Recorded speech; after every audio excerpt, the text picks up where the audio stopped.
Oi, gente. Bom, então eu vou chamar aqui o nosso palestrante, o Guilherme Mota, da TopTal. Ele vai falar um pouco sobre essa gestão de projetos remoto e home office, né? Assunto que eu acho que é importantíssimo hoje em dia, porque essa é a realidade de muitas pessoas da nossa área. Então, por favor, seja bem-vindo, Guilherme. Obrigado, boa noite, obrigado pelo convite. Vocês estão conseguindo me escutar e ver bem aí?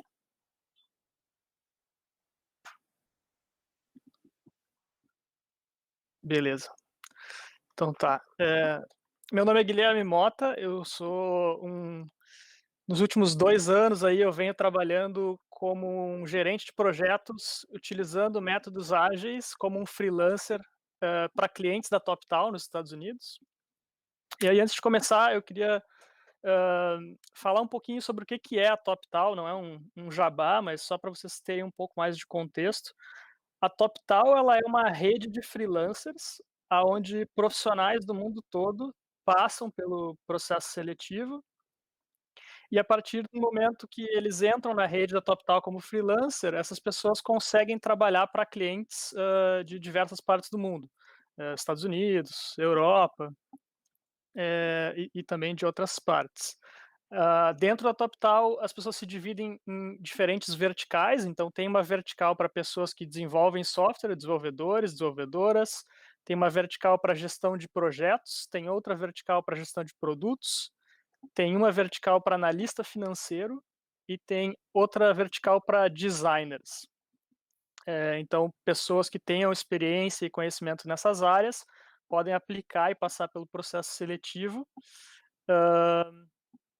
E claro, o inglês fluente é imprescindível para o trabalho, dado que a maioria dos clientes, vai estar em qualquer lugar do mundo. Aqui nessa palestra eu não vou dar muitos detalhes sobre o que que é a TopTal, então se alguém tiver interesse em saber mais sobre, fica à vontade para me procurar no LinkedIn, mandar mensagem e a gente pode conversar. Então, nessa palestra de hoje, eu queria contar para vocês um pouco da minha trajetória profissional e como que eu cheguei até a gestão de projetos e o trabalho remoto. Então, lá em 2004, eu não sabia o que fazer na faculdade, eu comprei um livro parecido com esse que explicava várias carreiras, faculdades e profissões, e aí no final de ler o livro eu fiquei com 2 opções: ciências aeronáuticas e ciência da computação. E aí, para fazer ciência aeronáutica, já precisava ter, algumas aulas, horas de voo, enfim, coisas que eu não tinha me preparado, então eu acabei descartando também e entrando em ciência da computação.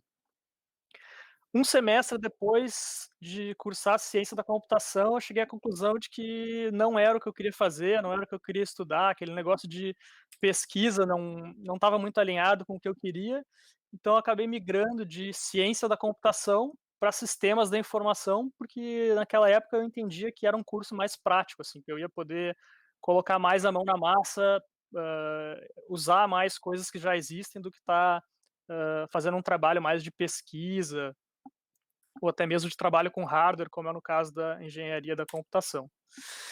E aí lá por 2006 eu comecei no meu primeiro estágio, a primeira vaga que eu tive a oportunidade de trabalhar era uma vaga de suporte, então era uma empresa que tinha uma série de serviços, e servidores Linux para atender os seus clientes, aí lá eu ficava no telefone, no computador, e eu tive algumas experiências muito ruins com alguns clientes, assim, de ligarem enfurecidos e falarem coisas terríveis, porque o sistema caiu ou porque alguma coisa não estava funcionando, e aí no fim isso acabava, hã, sendo diretamente entregue, né, dos clientes, a insatisfação dos clientes para mim pelo tipo de serviço que a gente estava entregando, então, naquela época, aquela experiência ali de 6 meses foi meio que um divisor de águas que me ajudou a entender que não era o que eu queria fazer, que suporte não era muito a minha praia, mas foi uma experiência boa. Mas dali eu fui trabalhar com desenvolvimento de software mobile. Em 2006 ainda não tinha iPhone,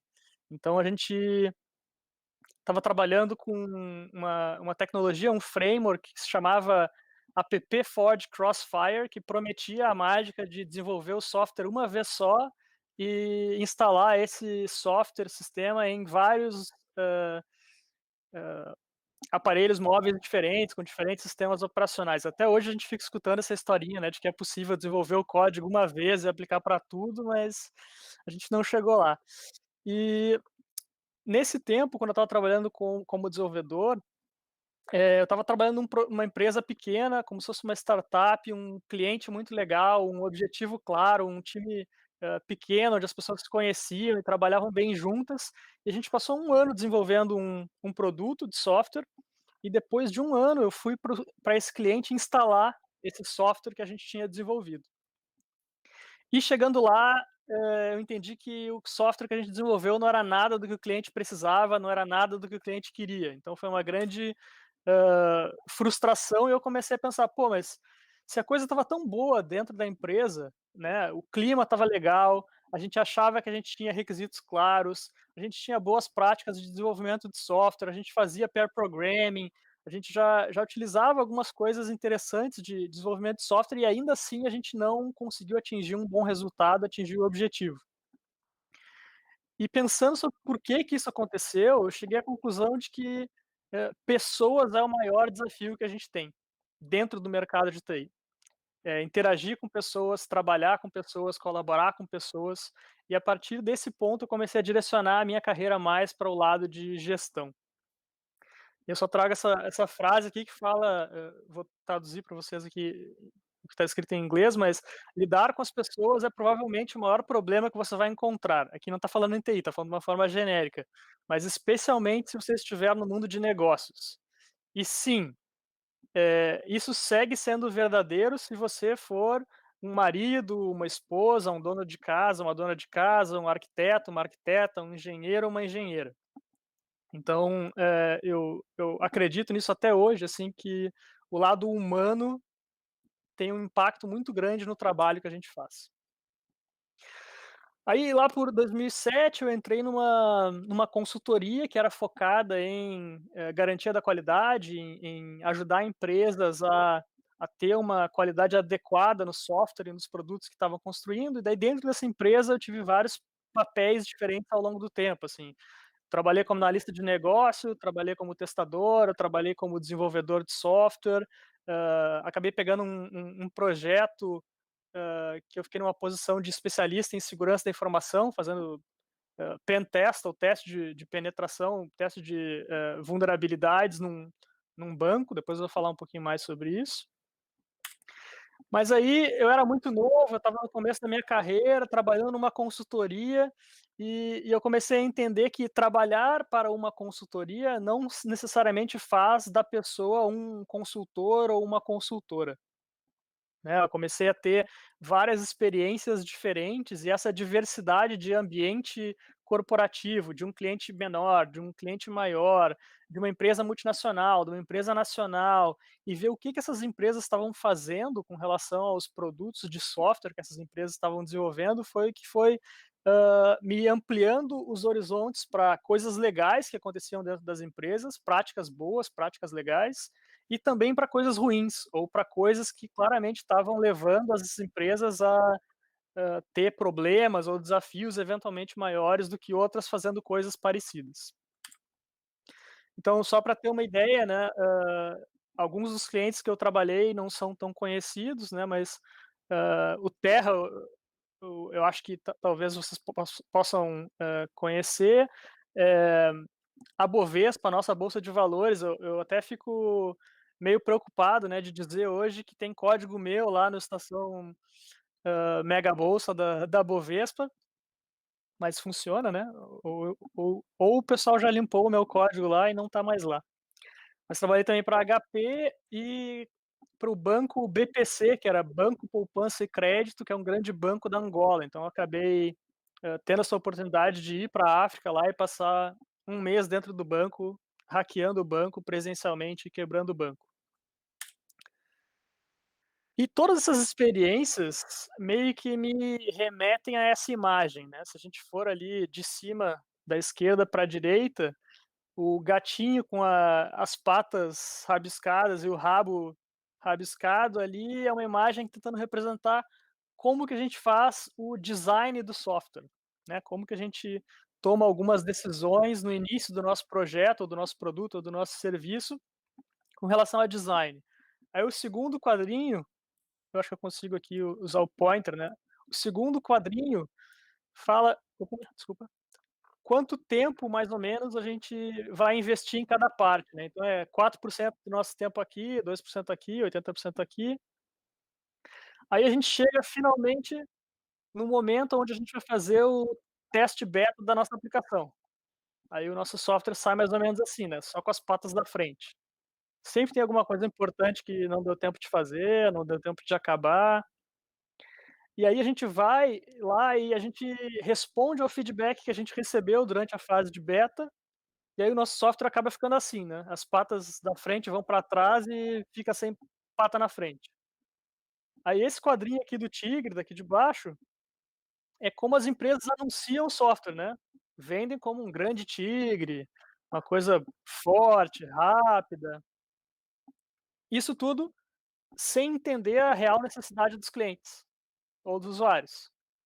Então, ao invés de envolver os usuários, envolver os clientes, coletar dados de, teste AB, analytics e construir algo que realmente resolva um problema concreto, a gente vai desenvolvendo software no achismo, né. Quem talvez, dentro de algumas empresas, quem ganha o maior salário toma algumas decisões com relação a isso, em outras empresas é quem está mais tempo trabalhando na empresa ou, alguém da liderança ou da gestão acaba tomando decisões com base em achismos, e aí o resultado final é mais ou menos isso aqui, né, é um gato com uma tromba de elefante e um braço nas costas, mas, em alguns casos felizes, a empresa e os clientes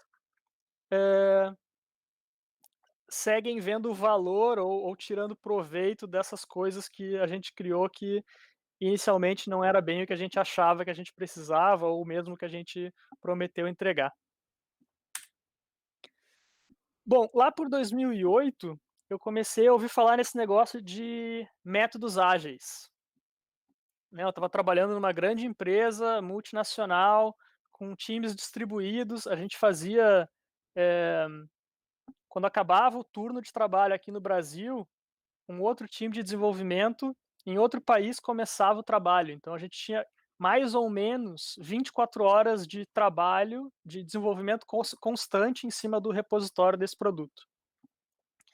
E nesse projeto, era um projeto muito grande, um time muito grande, o pessoal começou a falar algumas coisas que para mim soavam estranhas. Eh, a gente usava um framework que eles chamavam de Scrum, beleza, mas eu comecei a escutar coisas do tipo: "Ah, a reunião diária é nas quartas-feiras". E isso começou a me incomodar um pouco, porque se o nome da coisa é reunião diária e a gente faz só às quartas-feiras, o que que será que mais tem dentro desse Scrum que a gente deveria estar fazendo e não está fazendo? Isso despertou a minha curiosidade e interesse por não só por Scrum, mas por métodos ágeis numa linha geral. E E aí eu queria compartilhar com vocês o que como que eu vejo o Scrum. O Scrum, mais ou menos, pra mim, fazendo uma metáfora aqui, é uma forma de como que a gente consegue evoluir dentro de um processo de entrega de software. Então pensem que o Scrum é uma bicicleta de rodinha, uma bicicleta de criança, como essa da foto. Mais ou menos como essa aqui. E essa bicicleta, ela foi pensada de diversas formas diferentes. Então, a gente tem um capacete para proteger ali a criança que está andando nessa bicicletinha, porque quem desenvolveu essa bicicleta sabe que deixar uma criança andando numa bicicleta pode ser perigoso, a criança pode cair, pode bater a cabeça. E o Scrum funciona dessa forma também. Dentro de uma sprint, dentro de um ciclo de 2 semanas de trabalho, o nosso objetivo deveria ser que ao final dessas 2 semanas, a gente vai entregar alguma parte do nosso software em produção, que vai ser útil para os nossos clientes. Mas o que que isso quer dizer? Isso quer dizer que entregar software em produção útil para os nossos clientes dentro de 2 semanas é como se fosse o capacete. É uma das proteções que o Scrum nos dá para garantir que a gente está entregando valor. Não necessariamente é a proteção que diz que a gente está entregando a coisa certa, mas está garantindo que a gente está entregando alguma coisa que o nosso cliente está usando e está tendo valor. E aí, da mesma forma que tem o capacete, a gente tem outros elementos nessa bicicletinha que nos ajudam a desenvolver um software que seja adequado. Então, se a gente for mais para o lado mais técnico, para o lado de código mesmo, de desenvolvimento de software, a gente pode falar em design. Bom, então se a gente usa TDD, se a gente faz Test Driven Development, isso ajuda a gente a desenvolver um software com um design mais adequado. Se a gente testa o nosso software, escrevendo testes unitários, se a gente testa o nosso software escrevendo testes automatizados funcionais, isso vai nos dando mais confiança de que aquilo que a gente quer, do que aquilo que a gente espera, está funcionando da maneira correta. Escrever um código legível, ter um controle de versão e ter esse código em produção, são maneiras de nos ajudar a entender que a gente está fazendo a coisa certa. E aí, aqui tem a aguinha, né, da bicicleta, que são as cerimônias da sprint, né, a gente tem a sprint review, que algumas pessoas chamam de demo, ou showcase, a gente tem a retrospectiva, a gente tem a sessão de planejamento, às vezes, ela pode ser dividida em 2 sessões diferentes, com objetivos diferentes, a gente tem a reunião diária, que deveria ser feita todos os dias, mas eu vou passar um pouco mais rápido por isso, porque o meu objetivo não é ensinar Scrum para vocês, eu espero que isso fique claro, mas dentro do Scrum também, ali, remetendo ao freio, né, a gente tem os papéis. Dentro de um time Scrum existem 3 papéis, a gente tem o papel do Scrum Master, que é responsável por proteger o foco desse time, né, garantir que as pessoas têm, os recursos que elas precisam para desenvolver e para desempenhar esse trabalho. Facilitar a remoção dos bloqueios, então, não é que o Scrum Master seja a única pessoa que remove os impedimentos, os bloqueios ou resolve problemas, todo o time deveria fazer isso, mas o Scrum Master deveria dar visibilidade e ajudar nisso.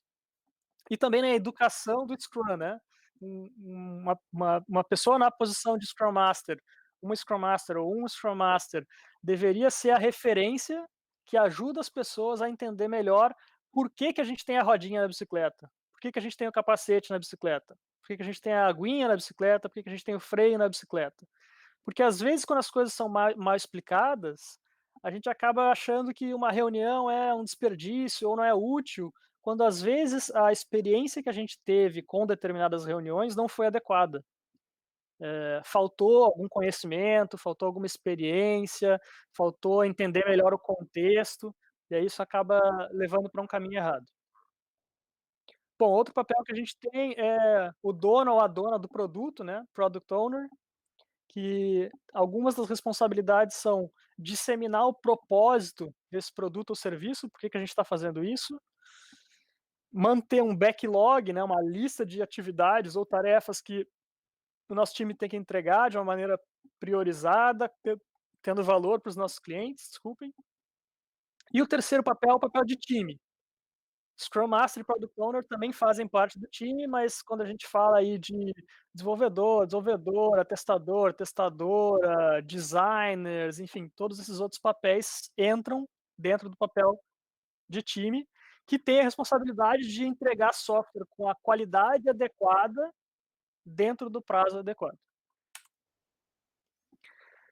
A gente tem também os artefatos, né, que eu coloquei como se fosse ali a direçãozinha da bicicleta, que são os incrementos do software funcional e testado em produção a cada 2 semanas, os objetivos a cada 2 semanas, e o próprio produto e o backlog do produto como artefatos do Scrum.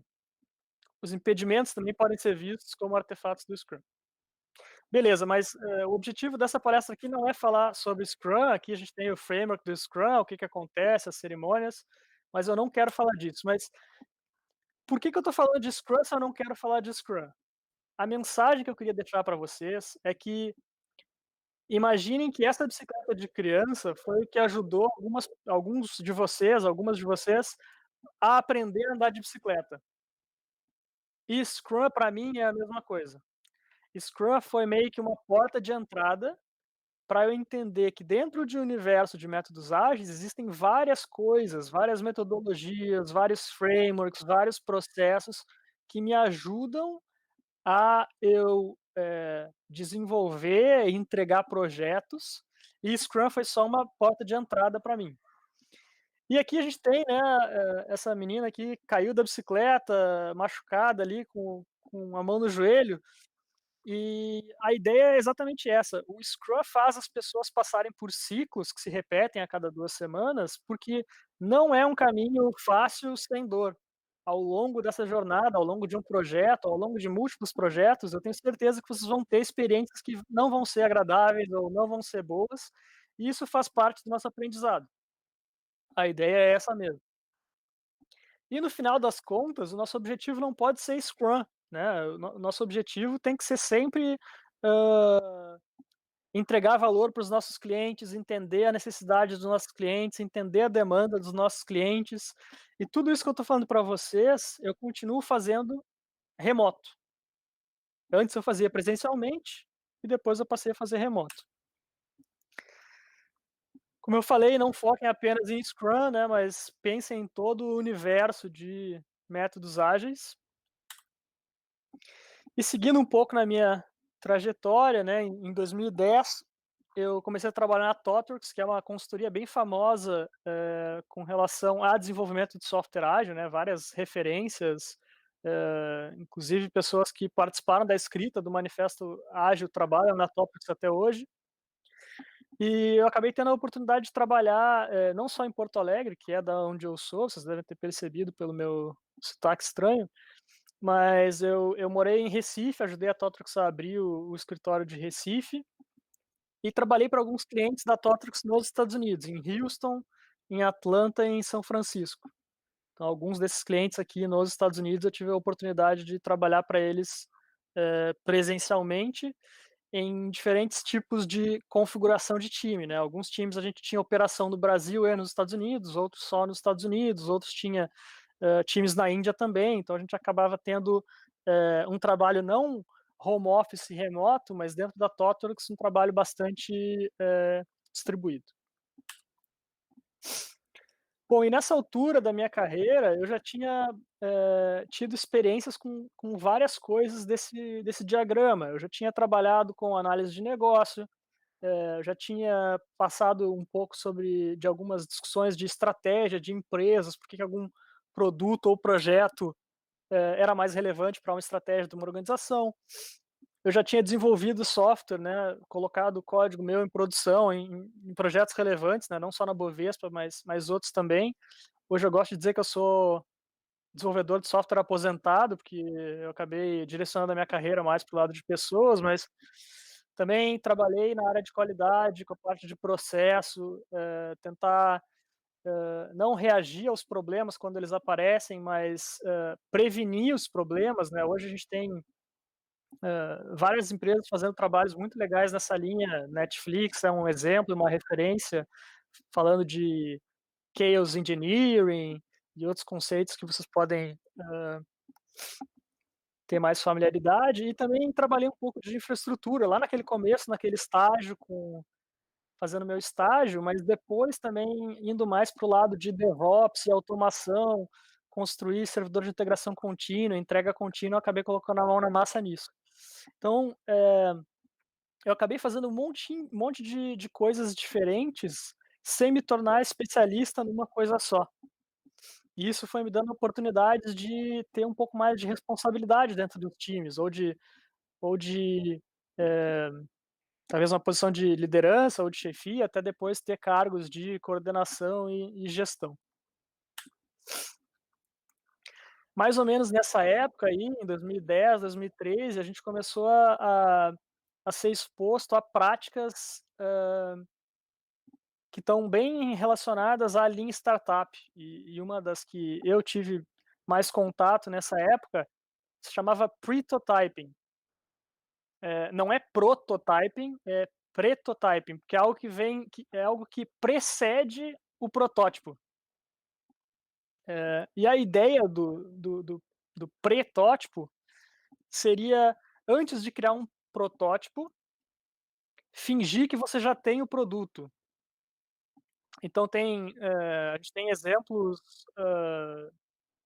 famosos no mercado, por exemplo, o Dropbox lançou um videozinho, que mostrava a transferência de arquivos e armazenamento de arquivos antes de ter o software funcionando. E só com o vídeo eles bombaram na internet, conseguiram investimento e tal, e depois eles foram construir o software. O McDonald's, por exemplo, tentou vender massa. Em alguns países fizeram um experimento e eles foram testar para ver se as pessoas comprariam massa do McDonald's. Foi um experimento que eles fizeram em algumas unidades da rede e acabaram tomando a decisão de não seguir adiante. Os primeiros Tesla não eram carros produzidos pela Tesla. A Tesla comprava um carro da Lotus, trocava a casca, né, trocava a lataria do carro, deixava mais bonitinho e tal, e aí tinha fila de espera para comprar Tesla, enquanto tinha um monte de Lotus mofando nas concessionárias para serem comprados. Então, enfim, são várias estratégias que a gente pode usar para tentar garantir que a gente não está só entregando, não só sendo produtivo, mas a gente está entregando a coisa certa, a gente está entregando a coisa que as pessoas querem pagar, a coisa que as pessoas querem usar, e aquilo faz sentido não só para uma pessoa dentro da empresa que teve uma ideia que acha genial, mas também para as pessoas que estão pagando por esse serviço. E aí eu trago um pouco, o Double Diamond ou o diamante duplo, que é um conceito que está bastante atrelado com o design thinking, que isso aqui é um processo de design que, a partir de uma ideia, a gente quer começar um processo de pensamento divergente, ou seja, a gente quer abrir a cabeça e tentar descobrir, dentro dessa nossa ideia, se essa é uma boa ideia, ou se existem outras ideias, relacionadas, ou se a ideia que a gente tem, ela realmente faz sentido para as outras pessoas e não só para a gente que está tendo a ideia, porque às vezes a gente tem uma ideia que a gente acha que é genial e só a gente acha que é genial. Eh E aí a gente começa, depois desse momento de abrir e fazer brainstormings e, enfim, e passar por outras técnicas de criatividade, a gente começa a fechar essa lista de ideias, a gente começa a convergir e começa a definir quais ideias a gente quer explorar. Então a gente vai pegar essas ideias, a gente vai fazer protótipos, a gente vai fazer, mockup de interface, wireframes, a gente vai desenhar telinha, a gente vai, fingir que a gente tem o produto para começar depois a desenvolver uma solução. E aí quando a gente vai desenvolver uma solução, a gente abre de novo a nossa cabeça, o nosso como é que eu posso dizer? O nosso olhar para outras possibilidades, para depois a gente convergir de novo, depois de testar alguma dessas soluções, né, para efetivamente entregar algo que faça sentido. Então isso aqui não é um processo linear, né. A gente pode ter uma ideia que a gente vai, chegar no desenvolvimento para a gente descobrir que não é uma ideia que compensa ou que vale a pena financeiramente desenvolver, então a gente pode voltar para cá, ou a gente pode, consultar mais clientes, mais pessoas, enfim, a gente passa por esse ciclo. A minha intenção não é ensinar para vocês o que que é o Double Diamond ou o Design Thinking, mas, na minha carreira eu cheguei à conclusão de que a gente passa muito tempo investindo na hora de construir e entregar. A gente pula muitas vezes as etapas de entender o que que a gente está fazendo, por que que a gente está fazendo, para que que a gente está fazendo, e esse entendimento, às vezes, nos economiza muito tempo, né. A gente tem pesquisas que dizem que 70, 80% das funcionalidades que a gente desenvolve, a gente entrega, não são utilizadas pelos nossos clientes. Então a gente está lá entregando, entregando, entregando, mas a gente entrega coisas que ninguém quer, ninguém precisa e ninguém vai usar. Bom, legal. Aí lá em 2013, recebi um contato por LinkedIn de uma empresa sueca, uma startup chamada Klarna, Em 2017 aqui eu tinha um número mais antigo, valia 2,25 bilhões de dólares, hoje está valendo 5,5 bilhões, né, de valuation. E eu acabei indo para a Suécia como Agile Coach lá em 2013, né, esse era o meu cargo, oficial naquela época, por eu, ter tido experiências dentro da Totrux com entrega contínua, integração contínua, métodos ágeis, eles acharam meu perfil interessante, acabei me mudando para a Suécia, morei 2 anos na Suécia lá, trabalhando presencialmente com eles, com, métodos ágeis inicialmente, mas depois eu virei, gerente de desenvolvimento de 2 times pequenos, que era o que mantia um dos sistemas deles de produção. E quando eu, decidi que eu ia sair da Suécia e voltar para o Brasil, eu comecei a procurar possibilidades ou oportunidades de trabalho remoto. E aí, naquela época, eu olhei para a TopTal, mas eles não tinham uma vertical de Agile Coach ou de gestão de projetos, só tinha de desenvolvedores e designers, que eu não tinha muito interesse ou conhecimento ou condições mesmo de passar no processo seletivo. Então, acabou que fui convidado para ir no Sicredi, uma instituição financeira, e dar uma palestra sobre as minhas experiências como Agile Coach na Suécia, eles me contrataram, e depois, de alguns anos, uns 2 anos, um pouco menos no Sicredi, acabei indo trabalhar na Globo.com, que é uma referência no Brasil de uso de Scrum e métodos ágeis. Eh, Trabalhei lá também um pouco menos de 2 anos como coordenador de tecnologia, fazendo gestão, de pessoas, objetivos que os times tinham dentro de trimestres, enfim, usando uma abordagem um pouco parecida com OKRs, mas não exatamente a mesma coisa. E lá naquela época, eh, eu já escutava dos meus colegas e das minhas colegas as pessoas dizendo às vezes assim: "Ah, eu vou trabalhar de casa para eu poder me concentrar". E eu tenho falado isso bastante, porque eu acho muito louco, né, que tipo de ambiente a gente tem no nosso ambiente de trabalho, que no nosso trabalho não é o melhor lugar de se trabalhar, ou na época não era. Ah, porque o escritório é muito barulhento, porque as pessoas, os meus colegas, as minhas colegas me atrapalham durante o dia, fazem muitas perguntas ou me interrompem ou, enfim, por N ou não tem sala de reunião disponível para eu poder me concentrar e ficar em silêncio para programar mesmo. E aí isso, foi uma das coisas que me fez pensar: "Pô, se quando eu trabalho em casa é tão bom, por que não tentar fazer disso a minha carreira e o meu dia a dia, né?". E aí, lá por agosto de 2018, eu entrei na TopTal como, gerente de projetos, freelancer, né, focado em métodos ágeis, 100% remoto, 100% home office. E comecei a ter alguns desafios e trabalhar adaptar a minha forma de trabalho e vou tentar dividir isso um pouco com vocês aqui. Um dos desafios que, eu tinha e tenho ainda hoje, é como lidar com fusos horários diferentes. Então eu estava trabalhando para uma empresa que tinha a sede no México, e eu trabalhava diretamente com pessoas nos Estados Unidos em diferentes fusos horários, o CTO, que era o meu chefe, na Suíça. A gente tinha pessoas que desenvolviam software na Holanda, em Amsterdã, a gente tinha pessoas na Índia, tinha eu no Brasil, e aí sempre tinha aqui um outro espaço em branco para ver se surgisse uma outra reunião com um fornecedor, com um cliente, para a gente saber que horas eram no lugar para marcar a reunião. Então, se você tem um time pequeno, isso não é um desafio, mas quando o time é grande e tem pessoas diferentes, com funções diferentes, com posições diferentes, envolvimentos diferentes dentro de um projeto ou de uma iniciativa, isso acaba trazendo algumas complexidades. Hã, Aí eu trouxe aqui um exemplo de um projeto que eu trabalhei 100% remoto.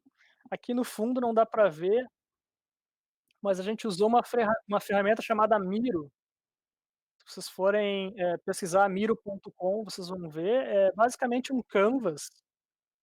que vocês conseguem compartilhar o vídeo, compartilhar o áudio e ao mesmo tempo criar mapas mentais, usar post-it, fazer retrospectiva, fazer brainstorming, ter uma linha do tempo, colar telas do software, compartilhar documentos.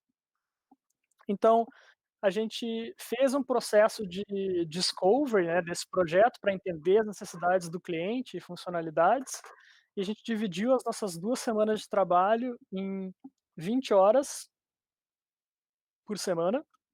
Então a gente pegou o turno da manhã e dentro desses turnos da manhã, ao longo dos dias, a gente agendava sessões aí de 1 a 2 horas, onde todas as pessoas estivessem disponíveis para passar por aquele ciclo de identificar quem são os nossos clientes, os nossos usuários, que tipo de, fluxo ou atividades eles vão ter em cima do nosso produto, o que que significa sucesso para esse projeto, e também, uma priorização dessas funcionalidades, enfim.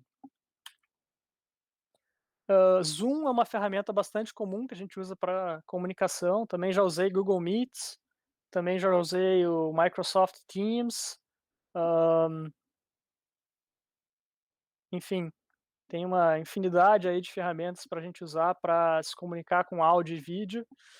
Uma dica que eu sempre falo é, se você está trabalhando remoto, tente usar o vídeo.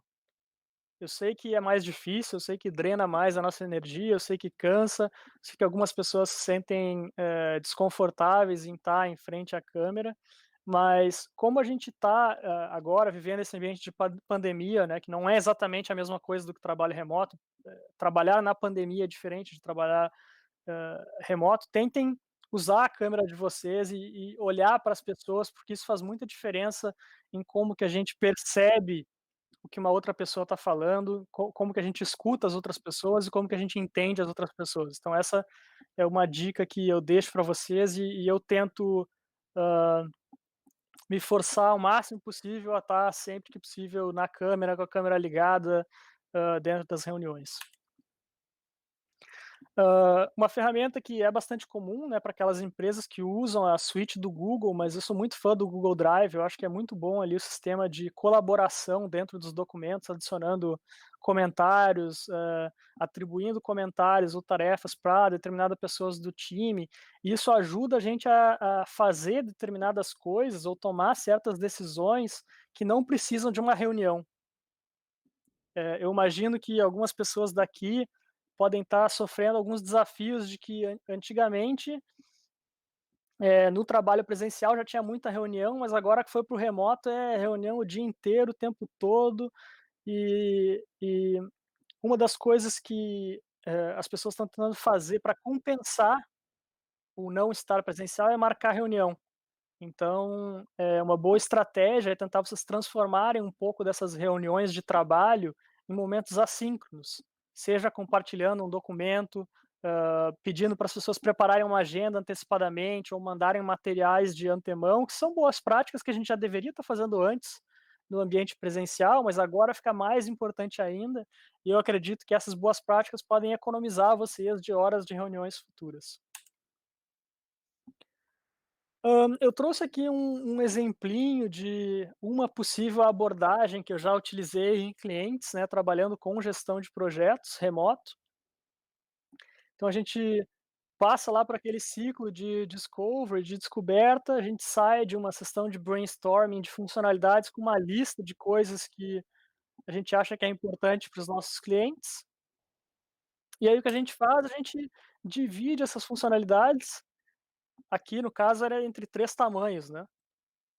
Essa estratégia de estimativa se chama T-shirt sizing, né, e a ideia aqui é a gente fazer uma estimativa relativa, ou seja, eu não quero saber quantas horas ou quantos dias demora para o time entregar essa funcionalidade aqui de busca de livro por nome, mas eu quero saber quão grande é a busca de livro por nome comparada com o cadastro e login.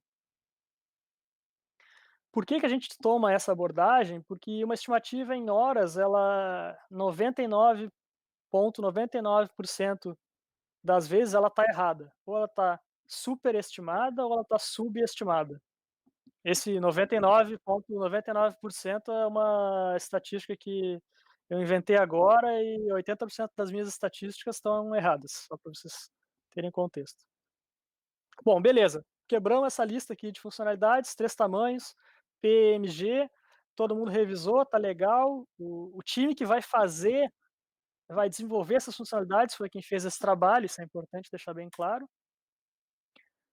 E aí, nesse caso aqui, a gente jogou essa lista de funcionalidades numa planilha, aonde diversos stakeholders da empresa, então uma pessoa do jurídico, uma pessoa de gestão da TI, uma pessoa de negócios, uma pessoa de atendimento ao cliente, deram pesos de 1 a 5 para cada uma das funcionalidades, para a gente entender a prioridade.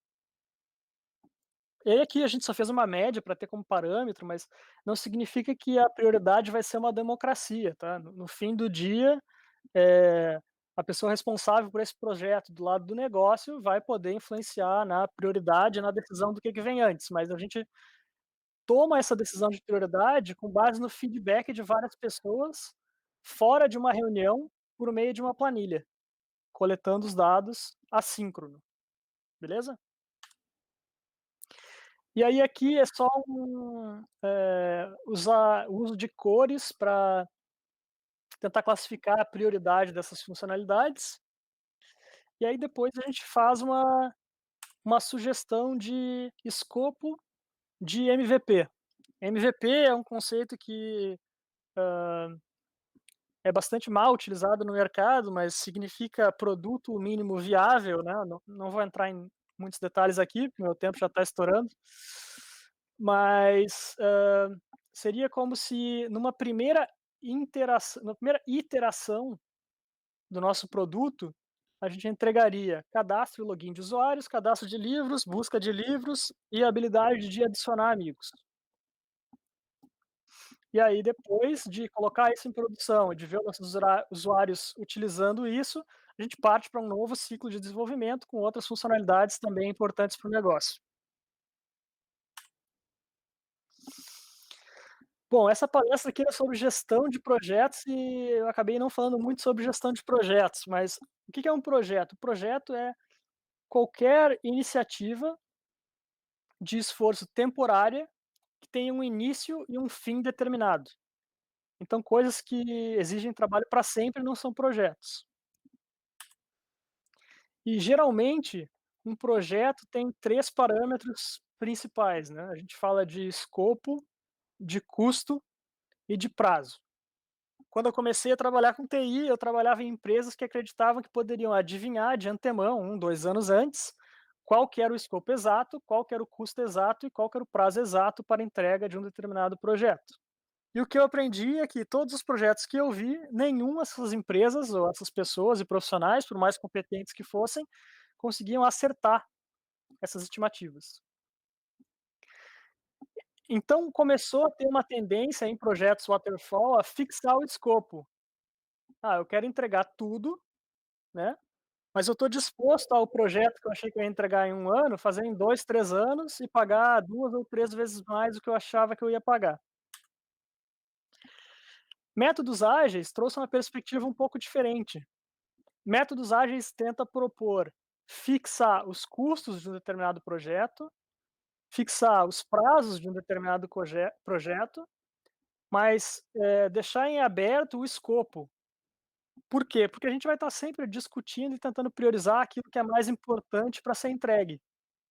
Então não importa muito, hã, claro, a gente vai ter uma data de entrega, a gente vai ter um release ou uma campanha de marketing atrelada à nossa entrega, mas a gente não vai se comprometer exatamente com quais as funcionalidades que vão ser entregues naquele momento.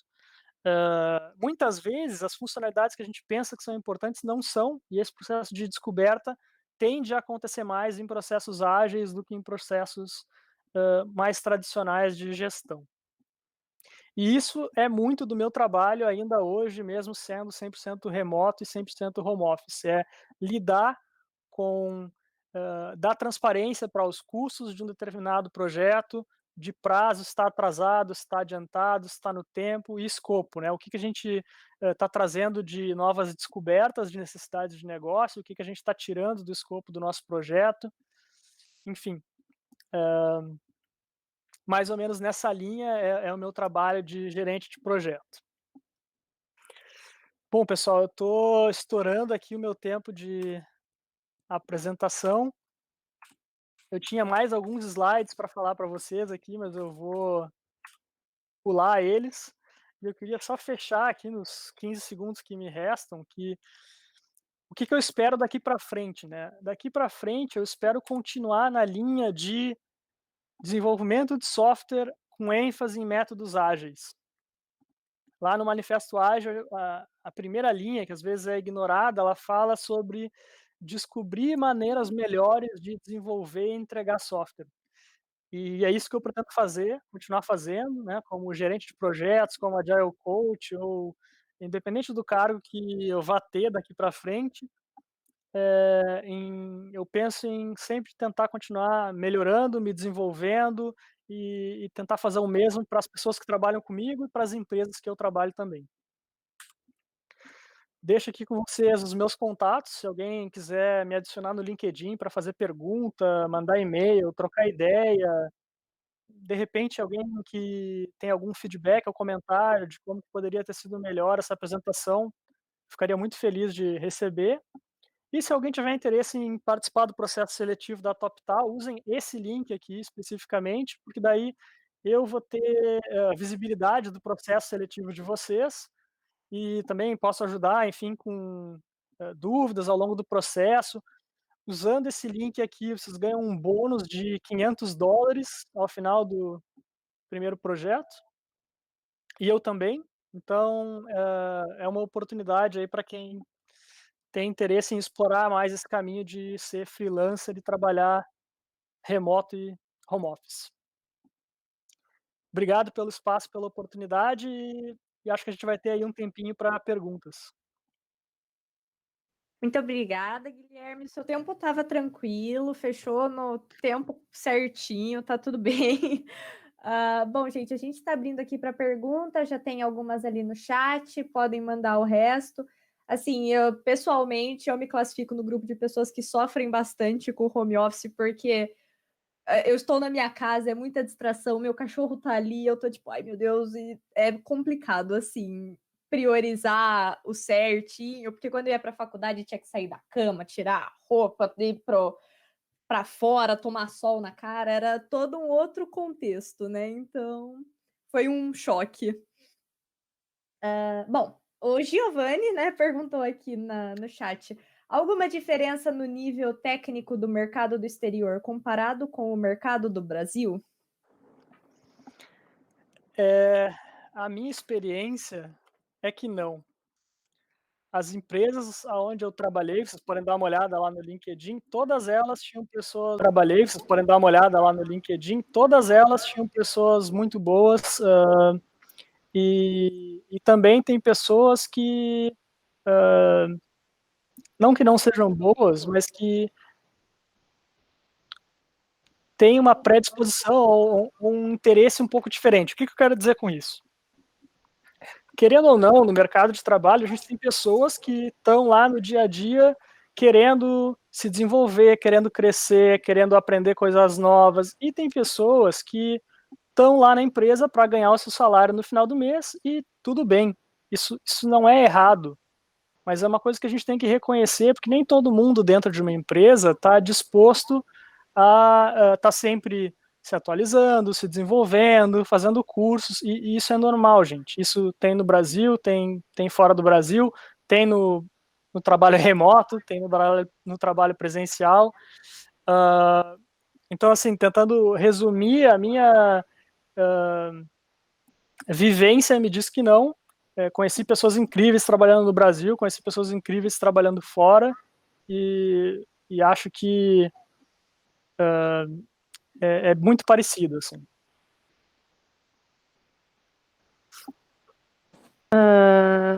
Bom, vamos seguindo então para a próxima pergunta. que foi a da Jade. Ela perguntou: o que exatamente é seu trabalho como Agile Coach e qual a diferença disso para um Scrum Master? Legal, boa pergunta. Quando a gente, geralmente, uma Scrum Master ou um Scrum Master trabalha com o escopo de um time ou alguns poucos times. Ou seja, tem um foco mais no nível operacional. Talvez um Scrum Master ou uma Scrum Master não vai estar tendo discussões mais relacionadas a como executar uma transformação ágil dentro de uma organização. Quando a gente fala de uma Agile Coach ou de um Agile Coach, a gente está expandindo um pouco a atuação, não só para o operacional, mas também para discussões mais táticas e mais estratégicas, do tipo, eu tenho hoje na minha empresa uma área de sustentação de sistemas e eu tenho uma área de desenvolvimento de sistemas. Legal, talvez alguém que tenha experiência em métodos ágeis vá recomendar unificar essas duas áreas. Provavelmente, isso vai fazer parte de uma iniciativa, de um programa com gestão da mudança, com toda uma estrutura para fazer isso acontecer, mas um Scrum Master estaria mais focado num escopo que é diferente. Mas uma coisa que é muito importante é que um Agile Coach ou uma Agile Coach não é superior ou não é melhor do que um Scrum Master ou uma Scrum Master. A diferença no trabalho é o escopo.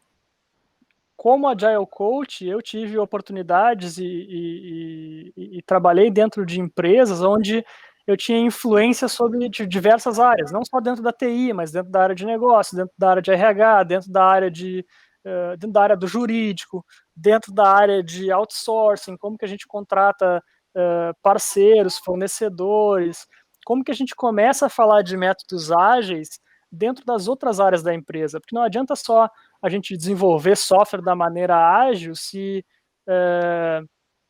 a área de negócio vai tomar decisões independentes ou não vai ter flexibilidade ou interesse em inovar, em fazer experimentos, enfim. Foi uma resposta um pouco breve, né? Mas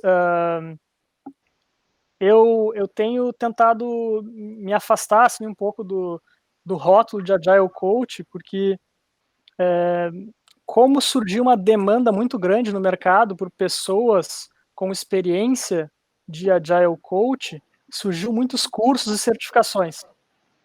E aí o que acabou é que muita gente hoje no mercado faz um curso de 2 dias e acaba tendo essa responsabilidade dentro das empresas, que na minha opinião ela é muito grande, e acaba gerando impactos tanto operacionais, quanto financeiros, quanto impacto nas pessoas que trabalham nessas empresas bem negativos e bem significativos. Isso tem muita empresa indo muito mal aí com transformação ágil por causa disso.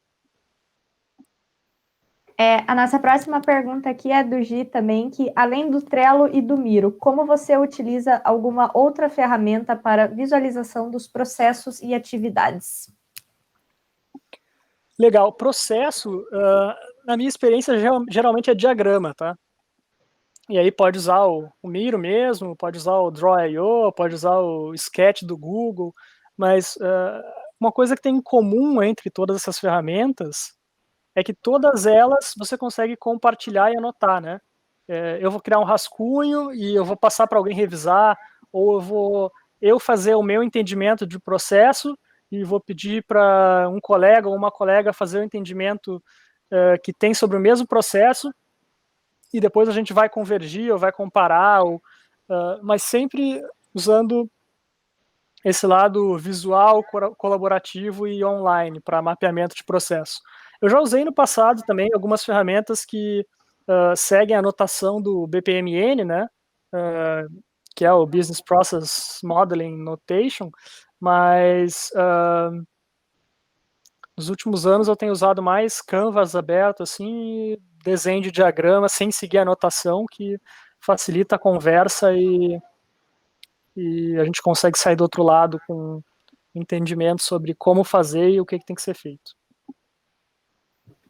A próxima pergunta aqui é do Infinity Marcos. Ele falou: você acredita que o home office dificulta o acompanhamento da produtividade dos funcionários? Essa pergunta é muito interessante, porque para mim ela está relacionada com confiança. Na TopTal, o processo seletivo é muito difícil.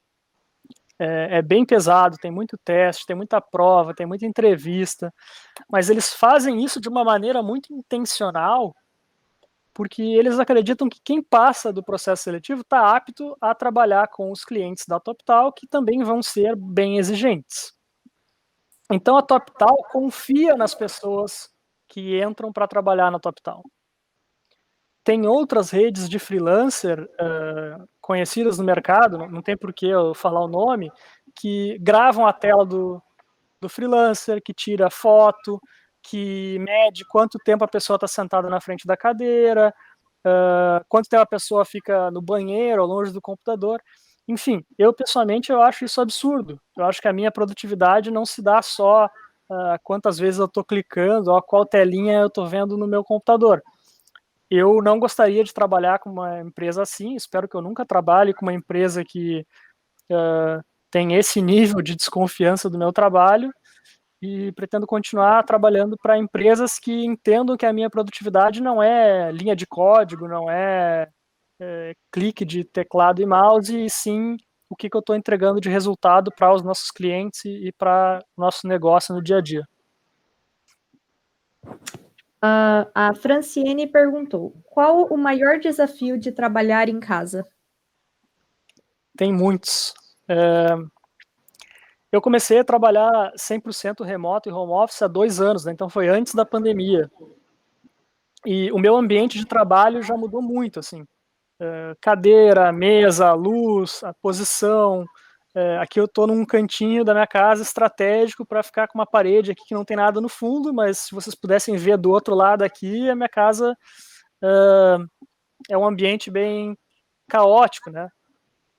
Vou usar essa palavra para ser mais sutil. Mas tem o ponto que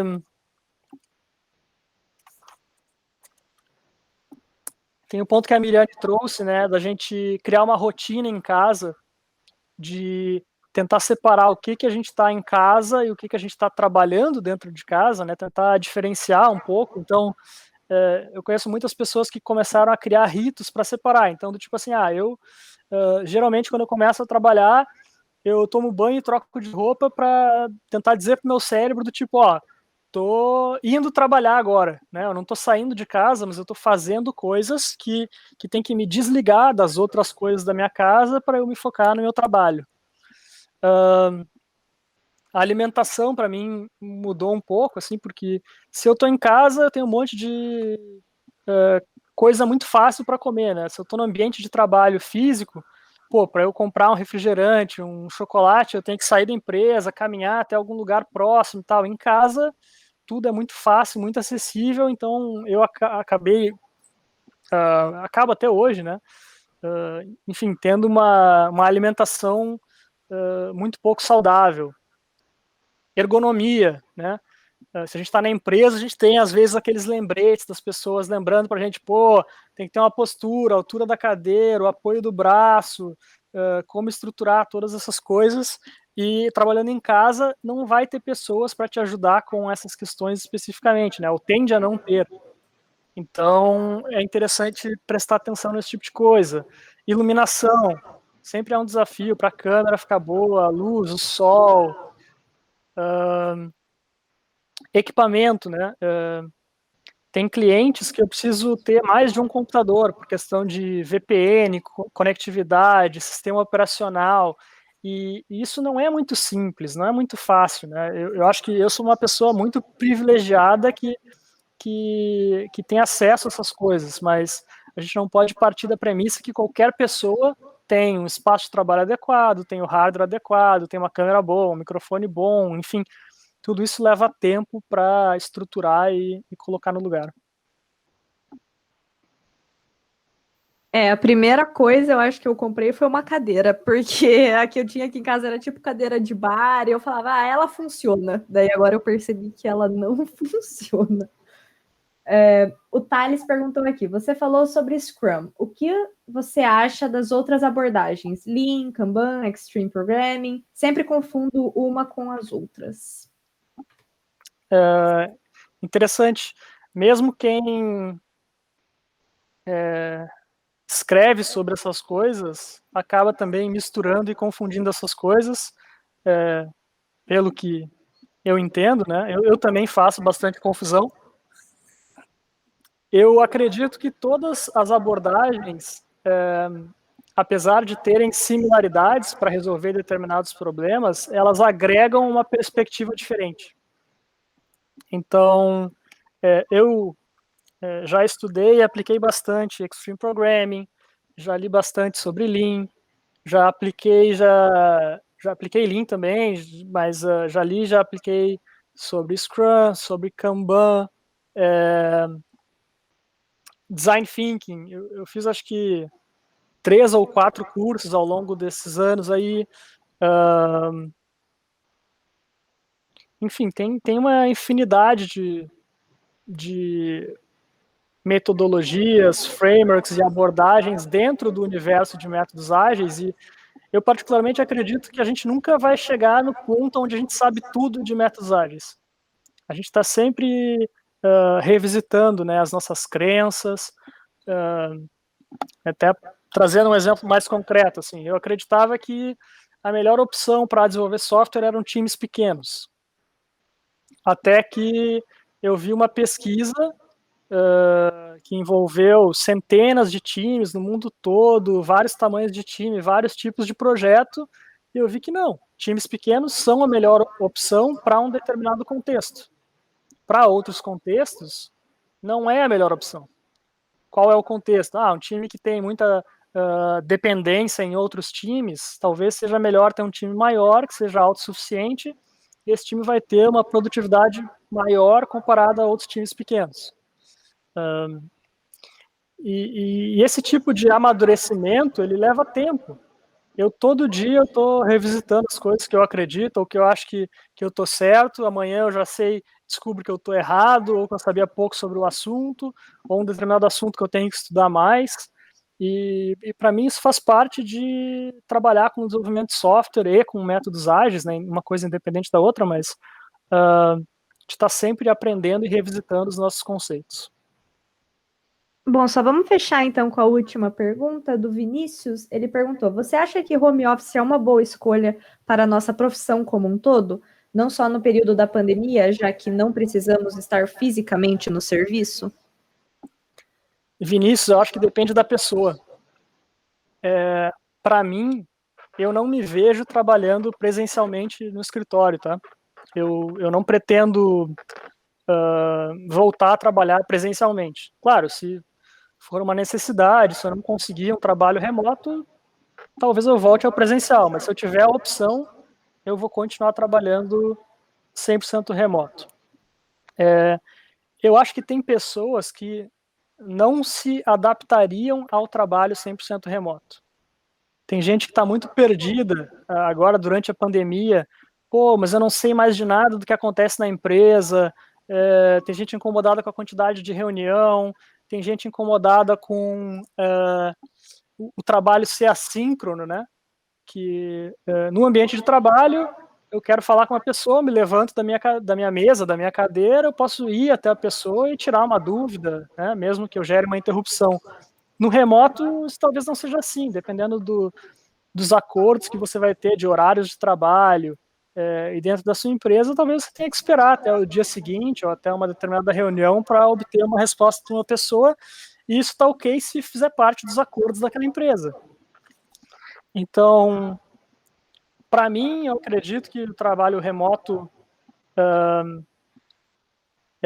é a forma que eu gostaria de continuar trabalhando, mas eu acho que tem muita gente que está sentindo falta do trabalho presencial, que está com saudade do escritório e que quer estar no ambiente de trabalho ao invés de estar trabalhando de casa. Bom, queria agradecer muito ao Guilherme pela palestra, a TopTal que deixou você vir aqui falar com a gente sobre isso. É um tema, como eu já disse no começo, muito importante no momento de hoje. Bom, se você quiser se despedir aí, Guilherme, fique à vontade, daí a gente já fecha. Show. Eu não pude acompanhar as perguntas que estavam no chat, mas eu queria me colocar à disposição de quem não teve sua pergunta respondida ou quem quiser perguntar mais coisas.